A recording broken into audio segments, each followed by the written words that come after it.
एक लुक़्मा मुंह से मैदे में उतारने का इतना एहतमाम कुदरत ने किया है कि अगर गरम ठंडा है तो हाथ बता देता है, ताज़ा या बासी है तो नाक बता देती है, कड़वा तरश या बहुत ज़्यादा मिर्च मसाला है तो ज़बान बता देती है, सख्त हैं तो दांत बता देते हैं।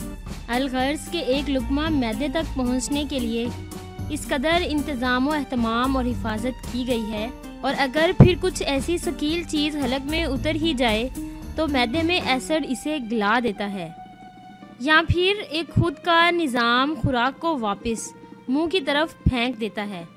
ये सब इंसान की ज़िंदगी को कायम रखने के लिए किया गया है, और खुदा ने बस एक छोटा सा काम इंसान को दिया है कि ऐ मेरे बंदे, हलाल लुक़्मा ही हल्क से उतारना।